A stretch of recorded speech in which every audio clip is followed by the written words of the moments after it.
Hello दोस्तों, जैसा कि बिहार डीएलएड का जो है एडमिशन प्रोसेस अभी चल रहा है। फर्स्ट मेरिट लिस्ट जारी हो चुका है, वो भी गवर्नमेंट कॉलेज यानी सरकारी कॉलेज का। लेकिन कई सारे ऐसे सवाल हैं जो आपके मन में आ रहे हैं, जैसे कि प्राइवेट कॉलेज का फर्स्ट मेरिट लिस्ट कब आएगा। अभी तक आप देखेंगे सरकारी कॉलेज का आ चुका है, लेकिन प्राइवेट कॉलेज का नहीं आया, जिसके कारण जो है बहुत से स्टूडेंट का जो है अभी तक नाम नहीं आया है और बहुत से स्टूडेंट को ये मालूम ही नहीं कि प्राइवेट कॉलेज का लिस्ट अभी तक आया ही नहीं है, जिससे कारण उसके मन में ये आ रहा है कि हमें कोई कॉलेज नहीं मिला है। इसलिए सब्र रखिए, सब कुछ बताने वाले हैं। जिनका नाम फर्स्ट मेरिट लिस्ट में नहीं आया है वह क्या करे। उसके बाद और क्वेश्चन बना, जैसे किस कॉलेज का कट ऑफ सबसे ज़्यादा गया है और किस कॉलेज का कट ऑफ सबसे कम गया। देखिए, सरकारी कॉलेज का कट ऑफ जो है ना आ चुका है, लेकिन प्राइवेट कॉलेज का कट ऑफ नहीं आया। सभी गवर्नमेंट कॉलेज का कट ऑफ जारी हो चुका है, ये भी दिखाने वाले। यानी कि आज के वीडियो में ये सभी मुद्दों पर बातचीत करने वाले हैं, क्योंकि ये सभी मुद्दा आप लोग काफ़ी ज़्यादा कमेंट कर रहे थे। तो चलिए अब वीडियो की शुरुआत करते हैं। लेकिन जो भी न्यू है वो आप इस चैनल को सब्सक्राइब करके बेल आइकन जरूर दबा दें। तो सबसे पहले हम यहाँ बातचीत करते हैं प्राइवेट कॉलेज का फर्स्ट मेरिट लिस्ट कब आएगा। देखिए, प्राइवेट कॉलेज का जो है ना अभी तक फर्स्ट मेरिट लिस्ट नहीं आया है। उसका जो आने का डेट है वो तो या तो आज आ जाएगा, आज शाम तक में आपका रिलीज हो जाएगा, नहीं तो आपका कल तक में आ जाएगा। मैंने कल वाले वीडियो में भी यही बात बोला था कि या तो आज शाम तक में आएगा या तो कल तक में आएगा। अब कहिएगा इसका प्रूफ क्या है, तो प्रूफ चलिए हम यहाँ पे दिखाते हैं। यहाँ पे आप देख लीजिए कि प्रथम चयन यहाँ पे प्रथम चयन सूची जारी होने की तिथि यहाँ पे देख लीजिएगा। तो यहाँ पे तिथि जो जारी किया गया 17/7/2024 को, लेकिन 17/7/2024 को प्राइवेट का नहीं आया है, सरकारी का आ गया है। और नामांकन क्या दी, यानी कि एडमिशन लेने का जो समय दिया गया है ना, वो 18 जुलाई से लेकर 23 जुलाई के बीच में। अगर भाई साहब हम आपसे ये पूछते हैं, अगर इस बीच में प्राइवेट कॉलेज का नहीं आता है तो फिर आप एडमिशन कैसे लीजिएगा। फिर सारा प्रोसेस को जो है ना, सभी प्रोसेस को क्या करना है, फिर से नया अपडेट लेके आना पड़ेगा, सब डेट जो है चेंज करना पड़ेगा। इसलिए जो है आपका इसी बीच में आपका प्राइवेट कॉलेज का मेरिट लिस्ट जारी हो जाएगा। चलिए, इनका तो आपको आंसर मिल चुका है प्रूफ के साथ, पहला। दूसरा, जिनका नाम फर्स्ट मेरिट लिस्ट में नहीं आया है वो क्या करे, वो थोड़ा सा वेट करे। देखिए, फर्स्ट मेरिट लिस्ट में नाम नहीं आया तो इसका मतलब ये है कि आपको गवर्नमेंट कॉलेज में नाम नहीं आया है। तो उनको अब क्या करना है, उनके लिए प्रोसेस बताते हैं। उनको क्या करना है, थोड़ा सा वेट करना है, सेकेंड मेरिट लिस्ट में नाम आ जाएगा। ठीक है, थोड़ा सा वेट करना है। आपको कब वेट करना है, सेकेंड मेरिट लिस्ट कब आएगा, तो लगभग जो है सेकेंड मेरिट लिस्ट 25 जुलाई के बाद यानी कि 27-28 के आसपास आने वाला है। तो जब आएगा तो उसमें आपका नाम आ जाएगा 100%। अगर मान के चले सरकारी भी नहीं आएगा तो प्राइवेट में ज़रूर आ जाएगा। ठीक है, किस कॉलेज का कट ऑफ सबसे ज़्यादा और किस कॉलेज का कट ऑफ सबसे कम गया है। देखिए, सबसे पहले हम कुछ कट ऑफ दिखाते हैं और कट ऑफ को दिखाने के बाद हम आपको ये भी बताएंगे जिसका फर्स्ट मेरिट लिस्ट में नाम नहीं आया सरकारी में और वो चाह रहे हैं कि हमारा सेकेंड मेरिट लिस्ट सरकारी में आ जाए, तो वो क्या अपनाए, क्या ट्रिक अपनाए, वो भी बताएंगे। साथ ही ये भी बताएंगे किनका कितना नंबर है, क्योंकि आप लोग काफ़ी ज़्यादा कमेंट ये कर रहे हैं, सर मेरा इतना नंबर है, क्या मेरा सेकेंड लिस्ट में होगा। सर कट ऑफ गया है 85 और मेरा आया है 81, सर मेरा सेकेंड मेरिट लिस्ट में नाम आएगा। सर कट ऑफ गया है 75 और मेरा आ गया है 74 है, कट ऑफ में नाम आएगा, सेकेंड मेरिट लिस्ट में नाम आएगा। उन सभी मुद्दों पर बातचीत करते हैं। उनसे पहले हम कट ऑफ देखते हैं कि किस कॉलेज का कट ऑफ सबसे ज़्यादा और किस कॉलेज का कट ऑफ सबसे कम गया है। तो चलिए हम आपको यहाँ पे दिखाते हैं कट ऑफ के बारे में। तो जैसे यहाँ पे आते हैं, आप देख लीजिएगा गवर्नमेंट कॉलेज का जो है कट ऑफ जारी कर दिया गया है। जब गवर्नमेंट कॉलेज का कट ऑफ जारी हो गया है, यहाँ पे आप देख लीजिए डीएलएड 2024 से 26, जिनको ये वाला पीडीएफ चाहिए टेलीग्राम चैनल का लिंक डिस्क्रिप्शन में दिया गया, आप जाके ज्वाइन कर लीजिए, वहाँ पे अपलोड है,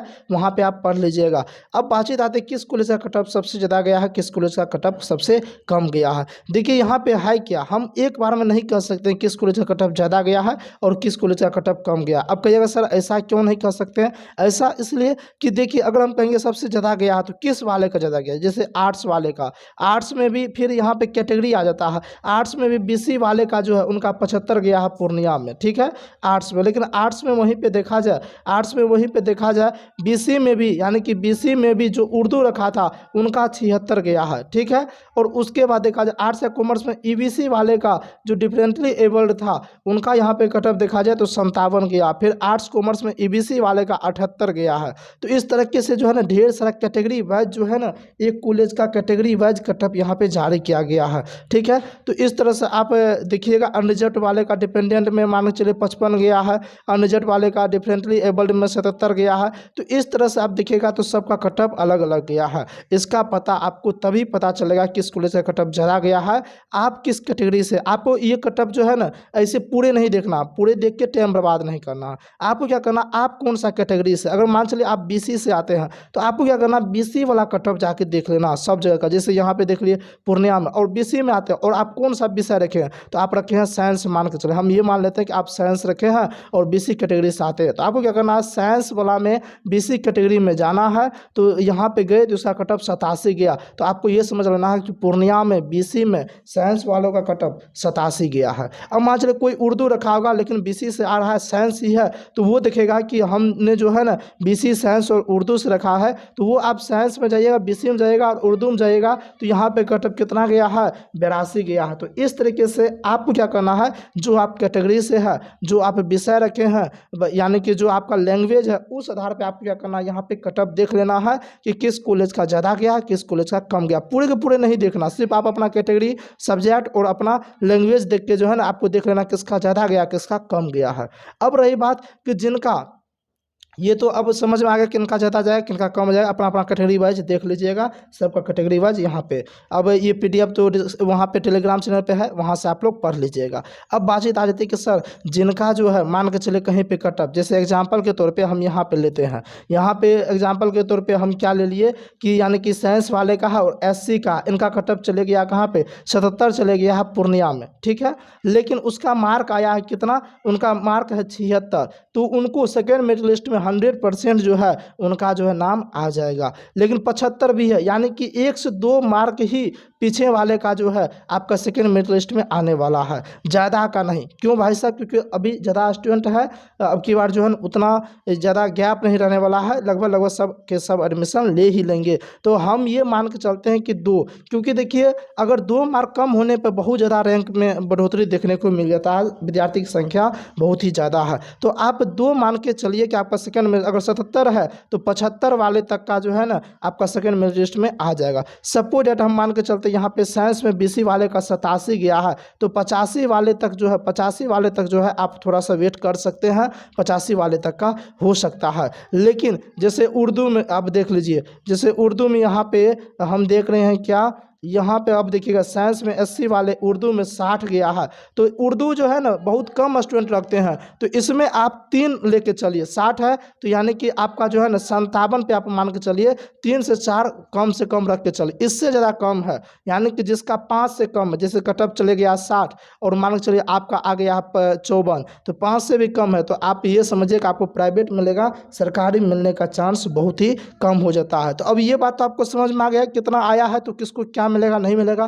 काफ़ी ज़्यादा कमेंट कर रहे थे, तो आप लोग अपना कैटेगरी वाइज और साथ ही सब्जेक्ट वाइज और लैंग्वेज वाइज देख लीजिएगा और उस आधार पे देख लीजिए, 2-3 नंबर कम है तो सपोज आपको मिल जाएगा, अगर नहीं है तो नहीं मिलने का चांस है, ठीक है। उसके बाद आपको प्राइवेट मिलेगा, प्राइवेट का तो अभी लिस्ट आया ही नहीं है। तो यहाँ पे आप लोग को ये बात तो बिल्कुल अच्छे तरीके से समझ में आ गया किसका ज़्यादा किसका कम आया है, किस तरह से क्या अप्लाई करना। अब एक ट्रिक जो मैंने बताया आपको कि ये ट्रिक अप्लाई कीजिएगा तो आपका हो सकता है। देखिए यहाँ पे सबसे पहले हम आपको ऑफिशियल यहाँ पे दिखाते हैं, ऑफिशियल यानी कि ये जो लिस्ट आया है, इस लिस्ट में आपको ये आप देख सकते हैं, क्योंकि ऐसे प्रूफ के साथ नहीं दिखाएंगे तो फिर अच्छी वाली बात नहीं, आपको लेयर ठग रहे हैं। यहाँ पे देखिए जिस विद्यार्थी का चयन प्रथम चयन सूची में कहीं भी नहीं होता, उसके लिए नया विकल्प भरने के लिए तो 25 से लेके 26 के बीच में आपका डेट दिया गया, इस बीच में आप नया विकल्प भर सकते हैं। नया विकल्प भरने का मतलब क्या हुआ, इसका मतलब आपने जो भी कॉलेज चूज किया था उस कॉलेज का कटअप आपके मार्क से ज़्यादा चला गया है, इसलिए तो आपका नहीं हो पाया है। लेकिन अब उसको क्या करना है, अब आपको ये वाला देख लेना कि जैसे कटिहार में इनका जो है ना बीसी में आर्ट्स वाले का 77 गया है, तो आपको देख लेना है कि आपका मार्क मान के चलिए 78 है, लेकिन आपने जो कॉलेज का नाम दिया था उसका कटअप 80+ चले गया है। तो आपको क्या करना है, 78 से कम जहाँ जहाँ कटअप गया है वो वाला कॉलेज का नाम दे देना है, चेंज कर देना है, ठीक है। क्योंकि कॉलेज का नाम चेंज कर दीजिएगा ना तो अभी भी मौका आपको सरकारी कॉलेज मिल जाएगा। इस फॉर्मूला को अपनाना। जैसे एक और हम एग्जाम्पल पे तौर पे आपको समझाते हैं, क्योंकि कई सारे स्टूडेंट के जो है ना नहीं समझ पाते तो फिर बाद में कमेंट ज़्यादा करते हैं। जैसे यहाँ पे देख लीजिए, भागलपुर में अगर साइंस में बीसी वालों का जो है ना भागलपुर में 87 गया, ठीक है, यहाँ पे 87 गया है, अच्छी वाली बात है, यहाँ पे 87 गया है। और आपका मार्क जो है, आपका मार्क मान के चलिए यहाँ पे आप देख लीजिए भागलपुर में 87 गया, देख लिए ना यहाँ पे, ठीक है। अब हम आपको लेके चलते हैं मधेपुरा में। मधेपुरा में यानी कि अब अगर आप देखते हैं यहाँ पे आप देख लीजिएगा मधेपुरा में, देखिए मधेपुरा में साइंस में हम बीसी वाले को खोज रहे हैं, ठीक है। यहाँ पे जैसे यहाँ, हाँ यहाँ पे आप देख सकते हैं ये मधेपुरा हो गया। मधेपुरा में भाई साहब साइंस में बीसी वालों का 93 गया है। तो यानी कि कोई स्टूडेंट ऐसा होगा जिनका मार्क 90 आया होगा, जिनका मार्क 90 आया होगा, लेकिन वो मधेपुरा चूज किए होंगे, मधेपुरा चूज कर लिए होंगे और भागलपुर चूज नहीं किए होंगे, तो उसका मधेपुरा में कट ऑफ चले गया 93। तो इसलिए आपका सिलेक्शन नहीं हो पाया 90 रहने के बावजूद भी।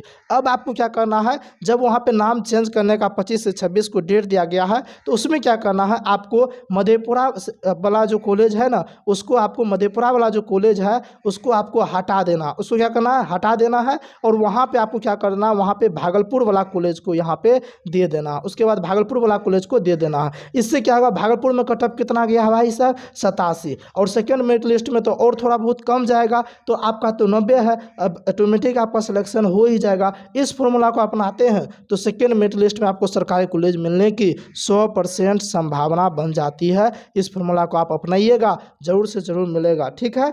ये तो अब हम एग्जाम्पल के तौर पे समझा दिए। अब ये तो साइंस वाले का था, मान के चलो कोई आर्ट्स वाले है तो आप लोग आर्ट्स में देखिएगा, ऐसा नहीं कि आर्ट्स वाले जाके साइंस में देख लीजिए, ऐसा नहीं करना। मान के चलिए कोई आर्ट्स कॉमर्स और एसटी से है और यहाँ पे 67 गया मधेपुरा में, तो अब आपको देखना है कि आपका नंबर मान के चलिए 67 गया, आपका नंबर 65 है, आपको ये देखना है कि 65 से कम जो है एसटी में आर्ट्स वाले का कौन सा कॉलेज में गया, वो सब कॉलेज आपको ये पढ़ के चूज कर लेना, अपना नाम यहाँ पे लिख लेना है ऐसे 5 कॉलेज का, और ये भी देख लेना कि सबसे कटअप है कहाँ गया है, तो आप हाई वाला कॉलेज का नाम हटा दीजिएगा और लो वाला कॉलेज का नाम वहाँ पे दे दीजिएगा। इस तरह का अपनाते हैं तो सेकेंड मेरिट लिस्ट में क्या होगा, आपका नाम आ जाएगा, ठीक है, नाम आ जाए। यहाँ पे हम अच्छे तरीके से सारा कुछ को समझा दिए हैं। अब बातचीत आ जाती है सबसे जो एक आप लोग के मन में बहुत सारा डाउट आ रहा है, हम जान रहे हैं, उस डाउट पे हम प्रॉपर से एक वीडियो बनाएंगे, लेकिन थोड़ा बहुत यहाँ आपको बता देते हैं। यहाँ पे दिया गया है कि स्लाइड अप प्रक्रिया, देखिए स्लाइड अप कौन करता है उनको आप समझिए। स्लाइड अप वही करते हैं जिनको मान के चले कोई सरकारी कॉलेज मिल गया है और वो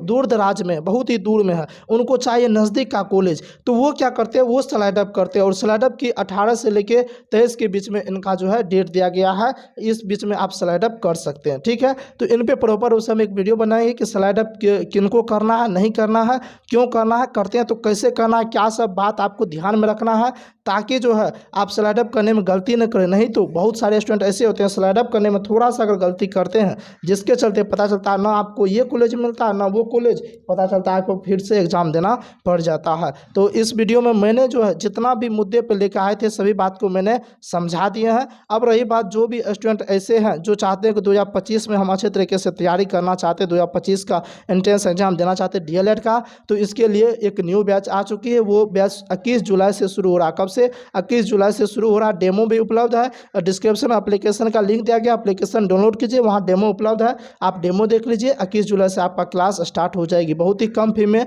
ये बैच आ चुकी है, ठीक है। तो मिलते हैं अब नेक्स्ट वीडियो में, तब तक के लिए जय हिंद। अगर वीडियो अच्छा लगा तो वीडियो को शेयर कीजिएगा, लाइक कीजिएगा, चैनल पर पहली बार है चैनल को सब्सक्राइब जरूर कीजिएगा।